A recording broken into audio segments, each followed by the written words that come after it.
नौकरी भी नहीं करते थे और बाहर का काम भी नहीं। कावेरी जी ने अपनी बेटियों से कहा कि वो प्रेगनेंसी का बहाना बनाकर अपने पतियों को सबक सिखाए। अब सुनिए आगे। मम्मी, आपने जैसा कहा था हमने वैसा ही किया, लेकिन देखिए ना, विवेक का हाल तो वैसा का वैसा ही है। घर में ना सुबह का नाश्ता बनता है और ना खाना। नौकरी पर जाने की बात करूं तो खाने को दौड़ते हैं मुझे।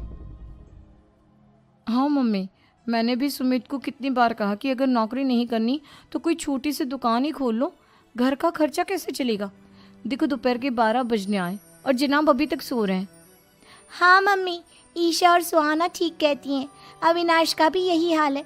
जब मैंने अपनी प्रेगनेंसी के बारे में कहा तो मुझसे कहने लगा, अरे दूसरी लड़कियां तो 9-9 महीने तक नौकरी करती है, बस डिलीवरी के टाइम छुट्टी लेती है। मोहिनी, तुम भी नौकरी करो। अब मुझे कहाँ नौकरी मिलेगी। मम्मी बताओ अब मैं क्या करूँ। हे भगवान, क्या सोचकर घर जमाई दामाद लाई थी मैं कि मेरी बेटियां मेरे पास रहेंगी और खुश रहेंगी, लेकिन इन आलसी दामादों ने तो हमारी जिंदगी को भी प्रॉब्लम में डाल दिया है।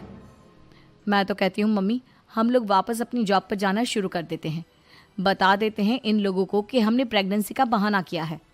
नहीं नहीं बेटा, ऐसी गलती भी मत करना। अगर तुमने ऐसा किया तो इन तीनों की आदत और ख़राब हो जाएगी। अरे आज नहीं तो कल कभी तो तुम प्रेग्नेंट होगी, तब वापस यही प्रॉब्लम आएगी। तब क्या करोगी तुम तीनों। हाँ मम्मी, आपकी बात तो बिल्कुल सही है। इन लोगों को तो सुधारना ही पड़ेगा। लेकिन कैसे? अपने बच्चों के आने की खबर सुनकर भी इन लोगों पर कोई असर नहीं हो रहा। पैसे कमाने के लिए घर से बाहर निकलना ही नहीं चाहते ये तीनों।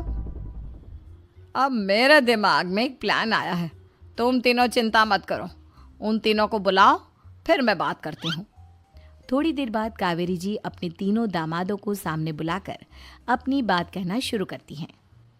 अविनाश, सुमित और विवेक, देखो बेटा, मैं ना तुम तीनों से बड़ा प्यार करती हूँ, इसीलिए तो तुम्हें घर जमाई बना कर रखा है मैंने।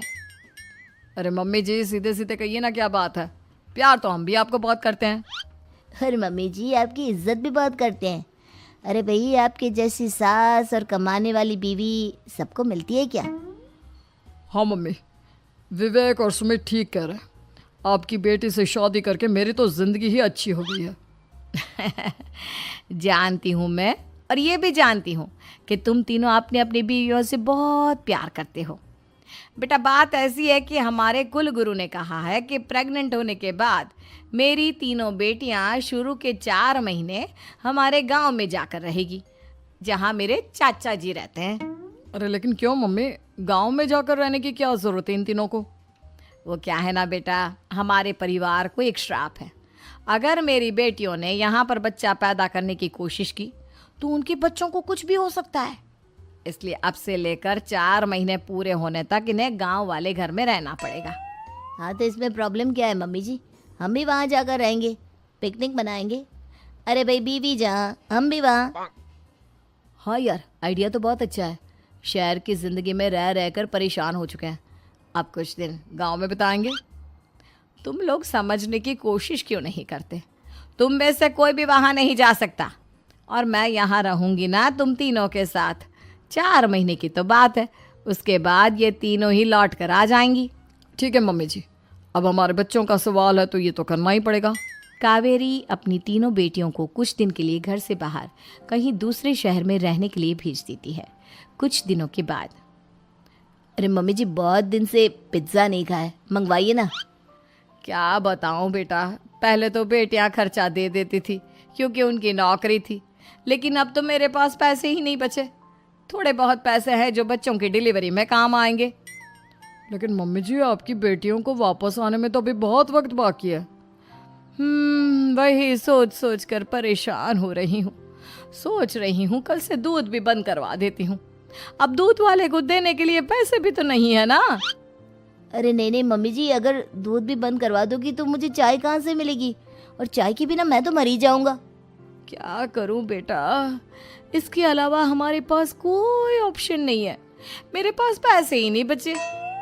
इस तरह कावेरी जी धीरे धीरे अपने तीनों दामादों को पैसे देना बंद कर देती हैं और घर में खाने पीने की चीजें लाना भी बंद कर देती है।